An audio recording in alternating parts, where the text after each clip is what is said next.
Muy buenas tardes, estamos en Salud y Sociedad, soy José Manuel Panero y esta tarde estamos con una invitada de excepción. Tenemos a la doctora Rosana García, ella es cirujana en el Hospital Valdecilla y jefa de la sección de pared abdominal. Muy buenas tardes. Buenas tardes, José Manuel.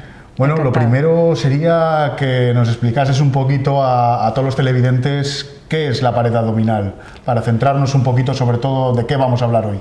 Bueno, pues la pared abdominal es, por así decirlo, el envoltorio de todo nuestro abdomen.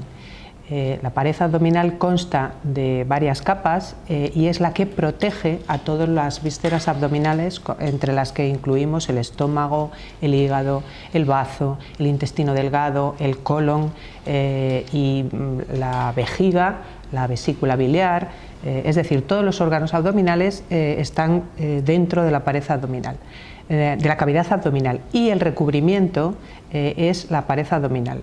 Es una parte del abdomen que es fundamental porque sin ella no podemos vivir.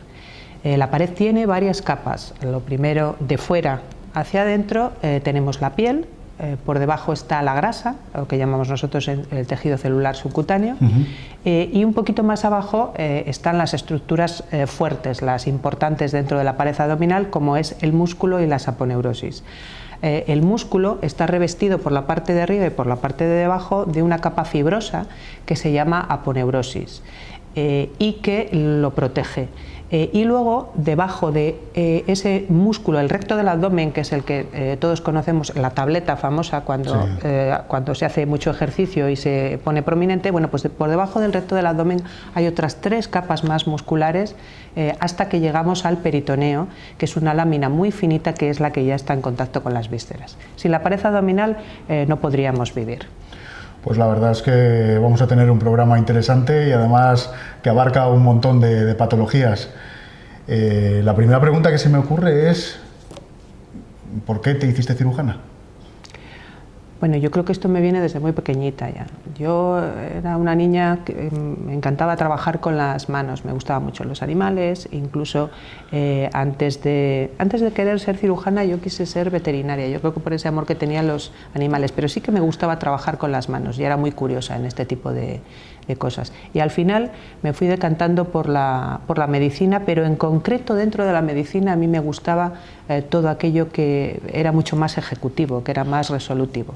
Y al final yo sabía que quería ser cirujana, sabía que quería ser médico, pero desde luego lo que tenía claro es que quería ser cirujana, quería trabajar con mis manos. Es decir, que es totalmente vocacional. Es vocacional, sí, es vocacional. Por tanto, de no haber sido cirujana, ¿qué te hubiese gustado ser?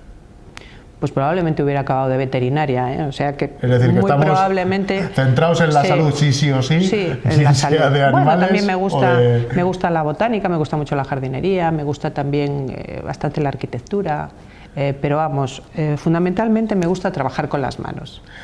Bueno, pues ¿cuál es el objetivo principal de la cirugía de pared abdominal? Bueno, pues el objetivo fundamental de la cirugía de la pared abdominal es restablecer un poco la fisiología, la funcionalidad, la función de esta pared abdominal y evitar las complicaciones derivadas de que se produzca alguna alteración. La patología de la pared abdominal son las hernias, que todo el mundo conoce, y las eventraciones. Las eventraciones son las que se producen sobre una cirugía previa, es decir, un abdomen que ya está operado y cuya pared se suelta por debajo, la aponeurosis, esa capa importante que habíamos dicho, cuando se suelta por debajo, entonces se produce una eventración. Cuando ese defecto, ese orificio en la pared abdominal, en la capa dura de la pared abdominal, se produce por un orificio natural, que los tenemos, luego veremos cuáles son, entonces hablamos de hernia. Es decir, hernia, un orificio natural que se ensancha, y eventración, un orificio que se ha creado a partir de una cicatriz previa, de una cirugía previa. Sí. Tenía también que íbamos a hablar de fístulas organocutáneas. Sí. En este caso, ¿qué serían? En este caso, las fístulas organocutáneas son un poco la complicación máxima de una hernia no reparada. Cuando se produce una hernia, si nuestros televidentes se hacen una idea de las capas que hemos dicho, la piel, la grasa, el músculo y la aponeurosis, cuando se produce una hernia se rompe la aponeurosis. Entonces, las vísceras de la cavidad de dentro del abdomen lo que hacen es salir a través de ese anillo y se quedan atrapadas en ese anillo de aponeurosis. Imagínate un anillo por el que sale un asa de intestino. Cuando esa presión del anillo sobre el asa de intestino, una tripa, que es lo que estamos, ¿no? Un asa de intestino, se hace mayor, ese asa puede quedar obstruida o necrosada, que es a lo que llamamos engangrenada. Cuando eso se produce de forma crónica, puede ocurrir que los fluidos de dentro de las asas intestinales se pongan en contacto con la piel se ucela y sale. Eso es a lo que llamamos una fístula enterocutánea o organocutánea. ¿Qué síntomas da estas patologías de las que hemos hablado, tanto una hernia como una eventración? Bueno, lo primero que nota un paciente que tiene una hernia es un bulto. El bulto, la tumoración, un abombamiento de la zona de esa zona de la pared es uno de los primeros síntomas. Sí que es cierto que antes de que se produzca el paciente puede notar un cierto dolor, una cierta tirantez, una sensación. Muchas veces los pacientes vienen diciendo se me ha rasgado algo, he notado como que algo se me ha roto por dentro, y a partir de ahí entonces ya se nota una tumoración, un abultamiento, que es lo que indica, y es el diagnóstico más preciso, es la exploración clínica, que ha aparecido una hernia. Entonces los pacientes deben de consultar al médico en ese momento. ¿Y en el caso de la eventración sería sintomatología parecida o...? Parecido, lo que pasa es que ese momento de desgarro ellos lo notan con más precisión, es decir, se sueltan puntos de por debajo, entonces ellos notan con más precisión el momento en el que se ha roto. Es como si algo se le rompiese por dentro. ¿Qué tipo de hernias son las más habituales? Las más frecuentes son las hernias inguinales, las hernias de la ingle. Hay unas grandes diferencias entre unas y otras. Las hernias de la ingle, la hernia inguinal, es muy frecuente porque se produce a través de un orificio natural que es el anillo inguinal, que es mucho más prominente y más importante en los varones, porque es a través de ese anillo, a través del cual salen las arterias y los nervios que van al testículo. Cuando ese anillo, con motivo de muchos factores, pero fundamentalmente el esfuerzo físico, se ensancha, ahí aparece la hernia. Un asa de intestino se desliza por ese anillo y entonces se produce una protuberancia en la zona de la ingle. No hemos dicho antes, otros síntomas pueden ser las náuseas y los vómitos cuando hay además asociada una obstrucción intestinal. Como hemos dicho antes, cuando ese asa queda atrapada ahí. ¿Hay factores de riesgo que predispongan la aparición de una hernia? Bueno, sí, en realidad cualquier condición que incremente la presión dentro del abdomen puede favorecer la aparición de una hernia.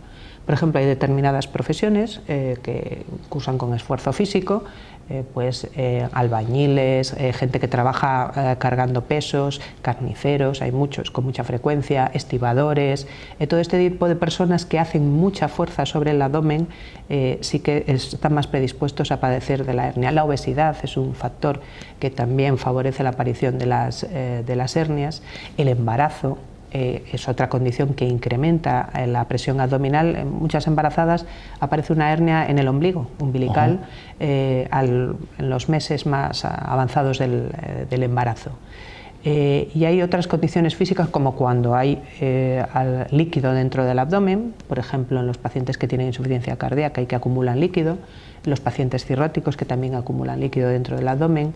Hay muchas circunstancias que pueden favorecer la aparición de la hernia. No obstante, la hernia es la patología quirúrgica más frecuente que hay en un servicio de cirugía. De cirugía. Sí. ¿Y esta patología afecta por igual a hombres y mujeres o hay mayor predisposición a hombres que a mujeres? Depende. En concreto, la hernia inguinal es mucho más frecuente en los varones por esto que hemos dicho. En la mujer, por los anillos inguinales, solamente hay un ligamento que es un resto que se llama ligamento redondo, y es mucho menos frecuente la hernia inguinal en las mujeres que en los hombres. Sin embargo, en las mujeres, en concreto en las ancianas, es más frecuente la hernia crural, que es se desliza la grasa o el contenido intestinal se desliza por un anillo que está debajo del anillo abdominal. Y en cuanto a las eventraciones, que como habíamos dicho eran aquellas que se producen sobre una herida quirúrgica previa, estas son por igual en los hombres y en las mujeres, pero sí que hay algunos tipos de intervenciones en las cuales son mucho más frecuentes, y en estos sí que hay pacientes que están mucho más predispuestos a padecerlas. Es muy frecuente en los pacientes que han sido intervenidos por cirugía cardiovascular, es muy frecuente, como hemos dicho, también en los pacientes obesos, es muy frecuente en pacientes que han sido trasplantados de riñón con incisiones laterales al abdomen, en los cirróticos, como hemos dicho, muy frecuente también. Las hernias también aparecen, no las eventraciones, las hernias en algunos deportistas, en gente joven que es deportista también pueden aparecer precisamente hernias, por esa predisposición al esfuerzo que hablábamos antes. Por el esfuerzo físico, eso es. Sí. Hemos hablado hace un momento de embarazadas y la hernia umbilical. Se me ocurre, es decir, en caso de que se les haga una cesárea, a través de esa cicatriz puede haber una eventración posterior o... Sí, claro. La cicatriz de la cesárea, aunque ahora es menos frecuente porque ya se hacen las incisiones de una forma que son menos eventrógenas, que decimos nosotros, sí que es frecuente que después de una cirugía de cesárea pueda aparecer una eventración posterior. Sí. ¿Y la forma de diagnosticar que tenéis vosotros la hernia, aparte digamos, de palpación, recurrís a pruebas de imagen, os ayudáis de algunas técnicas más? Bueno, se puede uno ayudar de otro tipo de técnicas, pero lo fundamental para diagnosticar una hernia es la exploración física. Una hernia es un bulto, una tumoración, un abombamiento de la zona, y que cuando tú mandas toser al enfermo, cuando mandas a hacer una fuerza con el abdomen, ese bulto protruye, es decir, sale más. Y cuando se relaja, puedes volver la mayoría de las veces a reintroducirlo dentro. Se nota fácilmente. Yo siempre le digo a los alumnos que en el momento que la han tocado una vez y han acertado con ello, entonces no se les olvidará nunca. Si dudan, es que no lo han explorado bien. Pero sí que es cierto que hay algunas técnicas, hay pacientes muy obesos en los cuales es muy difícil encontrar el anillo de la hernia, y entonces podemos recurrir a la ecografía, que nos ve ese defecto en la aponeurosis, en la capa fuerte de la pared abdominal. Y luego, una vez que ya están diagnosticadas, para nosotros es muy importante tener algunas otras pruebas que nos ayudan a decidir el tipo de intervención, como por ejemplo el escáner que nos puede medir el anillo, el diámetro del anillo o de la rotura, por así decirlo, para saber cómo lo vamos a reparar, que me imagino que lo hablemos luego, el tipo de reparación, y que nos permita saber qué tipo de vísceras se han metido ahí, porque hay veces que se meten vísceras dentro de ese anillo, y tenemos que saber a qué nos enfrentamos cuando nos planteemos a la cirugía. Es decir, que el escáner os puede ser de gran ayuda, útil, lógicamente. Sí. Porque antes de meternos dentro podemos saber el tamaño del anillo, qué vísceras son las que tal, es decir, que os pueden ayudar a una planificación importante. Además, últimamente tenemos imágenes del escáner que hacen reconstrucción tridimensional volumétrica, en la cual tenemos unas imágenes excelentes y vemos exactamente dónde está retraído el músculo, a dónde se va, qué tipo cómo es lo que hay que aproximar, y el defecto se ve perfectamente. ¿Se pueden adoptar medidas preventivas para evitar una futura aparición de una hernia abdominal? Pues sí, todo aquel paciente que, no hemos dicho antes, también hay pacientes, hay determinadas condiciones médicas que predisponen a la aparición de eventraciones y de hernias, como son la desnutrición, lógicamente, en la cual aparece todo tipo de patología, cuando uno está tomando corticoides por alguna enfermedad inflamatoria crónica, cuando tiene alteraciones del colágeno, cuando está tomando inmunosupresores que son tan utilizados ahora en tantas enfermedades, tanto en el tratamiento del cáncer como en otras enfermedades de origen inmunológico. Bueno, pues todos estos pacientes están más predispuestos, con lo cual tienen que tener más cuidado. Hay que prevenir la obesidad, sobre todo en pacientes operados, hay que intentar hacer ejercicio con regularidad y hay que intentar no realizar esfuerzos de forma brusca, es decir, hay que intentar calentar, irse acostumbrando poquito a poco. Es decir, que ejercicio sí, pero, sí, por supuesto, pero no de gran esfuerzo. Sí, pero con cuidado. Y luego hay un tipo de terapia ahora que fortalece bastante los músculos de la pared abdominal, que se ha puesto de moda de hace unos años para acá, que es la terapia hipopresiva. En lugar de hacer abdominales, lo que hacemos es meter tripa, contraer los músculos rectos abdominales, pero hacia adentro. Con esto no incrementamos la presión sobre los músculos hacia afuera, sino que la fortalecemos, pero al mismo tiempo protegemos esa aponeurosis. ¿Qué tratamientos hay para la patología de pared abdominal? Y sobre todo, ¿cómo ha evolucionado la especialidad en los últimos años? Pues lamentablemente el único tratamiento que hay para la patología de la pared abdominal es quirúrgico. No hay, como yo les digo a mis pacientes en la consulta, no hay ninguna pastilla que ni siquiera colocada en el orificio consiga arreglar la hernia. El tratamiento es quirúrgico, es una zona que se ha roto y hay que repararla. Y se repara desde hace un montón de años hacia acá ya con una malla. Con una malla, que es una prótesis, un tejido muy sofisticado que ayuda a reforzar los tejidos que se han roto, que supuestamente están en mal estado. Las mallas han aparecido en nuestro mundo quirúrgico hace aproximadamente 25 o 30 años. Al principio eran muy rudimentarias, pero poco a poco se han ido sofisticando cada vez más. Y desde luego han pasado de ser mallas gruesas, rústicas, duras, que eran casi como el cartón, a mallas tremendamente sofisticadas, de las cuales desaparece gran parte y ayudan, sin embargo, a la cicatrización de la herida durante un tiempo. O sea que se ha sofisticado mucho el tratamiento de la hernia y de la eventración abdominal. ¿La técnica quirúrgica que utilizáis habitualmente es la laparoscopia o recurrís a cirugía abierta o depende del caso? Depende de los casos. Bien es cierto que la cirugía laparoscópica ha irrumpido en la sanidad de una forma brutal, pero sí que es cierto que en la pared abdominal no ha alcanzado todo el desarrollo que ha alcanzado en otras subespecialidades. Y esto es debido a que estamos trabajando en una zona que es un poquito compleja para reparar, como es el techo de la pared abdominal. La cirugía laparoscópica consiste en meter una pequeña cámara con unos trócares, que llamamos nosotros, por donde se meten unos instrumentos que te permiten trabajar. Pero en este caso se meten a través de la pared abdominal y tienen que trabajar arriba. Es como si tuviésemos que reparar el techo de una casa, pero desde el tejado, desde arriba. Eso ha hecho que no se desarrolle demasiado, pero sin embargo sí que hay determinadas indicaciones. Hay tres tipos de técnicas. Se puede utilizar la técnica abierta, que es la más generalizada en todos los hospitales de la red pública, que es colocando una malla. Sí.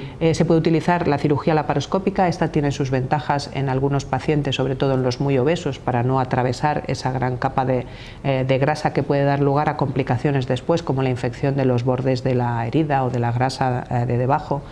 Nos obliga a tener que dejar drenajes. La cirugía laparoscópica en estos casos sí que nos puede ayudar y está bastante bien indicada, pero no pueden ser eventraciones demasiado grandes porque es demasiado dificultoso el repararlas. Y ahora se está empezando a desarrollar, y de una forma yo creo que bastante vertiginosa, aunque en España todavía no está demasiado, la cirugía robótica en la pared abdominal, porque el robot nos permite algunas cosas que no nos permite la laparoscopia. Claro. Evidentemente la cirugía laparoscópica, aunque hagáis incisiones pequeñitas, a través de esas pequeñas incisiones pueden aparecer eventraciones posteriores de las llamadas hernias post-trocar o... Sí, sabes mucho. Sí, la laparoscopia te permite introducir determinados instrumentos en el abdomen a través de unos orificios de aproximadamente 1 centímetro. Todo lo que sea de 1 centímetro hacia arriba ya se puede herniar, es decir, que esa es una zona débil del abdomen. Luego también deberíamos de ser cautos y cerrar de forma correcta esos orificios de los trócares. Yo creo que últimamente hay muchos orificios de los trócares no solo por reparación de hernias, sino por otro tipo de cirugías de laparoscopia que al final acaban produciendo, es decir, a ti te pueden operar de la vesícula, te pueden practicar una colecistectomía laparoscópica y que al cabo de un tiempo tengas una hernia de un orificio de trócar por donde ha estado uno de los trócares para operar de la vesícula. Quizás por eso la tendencia cada vez es a lo mínimamente invasiva, a orificios cada vez más pequeños y bueno, es decir, porque a partir de, es decir, en orificios más pequeños de 1 centímetro, las posibilidades de una eventración disminuyen de forma muy importante, sí. Lo que pasa es que hay veces que no queda más remedio que hacer, hay determinados instrumentos que solo se pueden introducir por trócares de 10 milímetros y hay veces que hay que sacar la vesícula, hay que sacarla por algún sitio, la vesícula no sale por medio centímetro, claro. Entonces hay necesariamente que sacarlo de alguna manera. La cirugía del cáncer de colon y recto, el recto una vez que se ha extirpado hay que sacarle por algún sitio y tiene un cierto tamaño y no queda más remedio, o sea que eso no quedaría más remedio. Claro, en el futuro seguramente lo solventaremos de alguna forma. ¿Cuándo decidís por una técnica u otra? Bueno, pues hay que valorar a cada uno de los pacientes de forma muy individualizada. Desde un punto de vista no solo médico, sino sociosanitario, al mismo tiempo que médico, la hernia inguinal en concreto, yo ahora mismo la técnica de elección es la reparación abierta. Porque la patología de las hernias es tremendamente frecuente y es más rápida realizarla de forma abierta y además no conlleva determinadas desventajas el hecho de hacerla abierta para el paciente.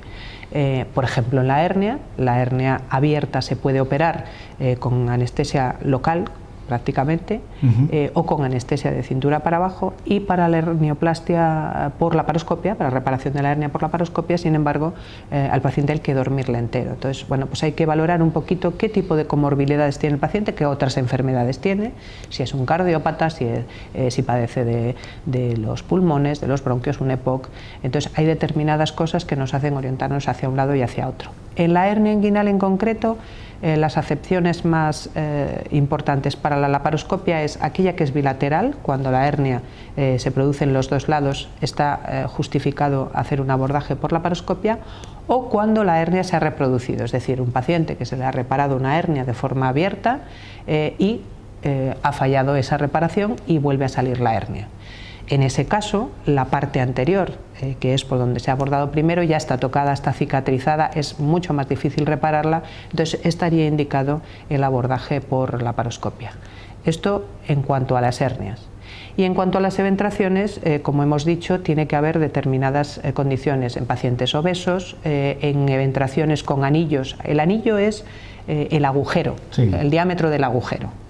En anillos que no son demasiado grandes, hasta 7-8 centímetros de anillo, se puede reparar por laparoscopia siempre que no haya demasiadas adherencias, porque después de cualquier tipo de cirugía entre las asas del intestino y la pared abdominal se producen adherencias, bandas fibrosas que pegan los intestinos a la pared, y eso puede complicar mucho la cirugía laparoscópica, y siempre que no haya alteraciones en la piel. En una eventración puede haber alteraciones en la piel importantes que nos hagan tener que extirpar esa piel. Cuando tenemos que extirpar la piel, que supone abrir por fuera, desde luego no está indicado hacer una laparoscopia. ¿Es normal la recurrencia de que vuelvan a salir hernias o eventraciones posteriormente a una reparación? Sí, bueno, en las hernias inguinales yo creo que con las prótesis, con las mallas, esto se ha reducido de forma muy importante. Hace muchos años la cirugía de la hernia era una cirugía en la cual se utilizaban los propios tejidos del paciente. Es decir, se rompe, se hace grande un anillo, entonces cogemos y damos puntos desde la zona más... yo digo siempre, imagínate que se ha roto una rodilla de un pantalón y hay que hacer un remiendo. Bueno, pues aproximar un borde al otro borde. Eso genera una tensión importante y cuando el paciente hace el primer esfuerzo, con la primera tos, con un estornudo, los puntos ¡plaf!, se rompen. Esa recurrencia que existía hasta en un 30% en algunos casos hace muchos años, ha desaparecido con la utilización de las mallas, porque aquí no utilizamos tensión. Es como si esa rodilla de ese pantalón rota, esa zona, le pusiéramos bueno, pues un remiendo. Una malla en el fondo es un remiendo y en el momento en que hay un remiendo, desde luego la tensión ya no es tan grande y los pantalones aguantan bastante más tiempo. Bueno, vamos a recordar a todos nuestros televidentes que estamos con la doctora Rosana García, cirujana del Hospital Valdecilla. La vamos a dar un pequeño descanso y bueno, pues vamos a dar paso a la publicidad. Nos vemos ahora.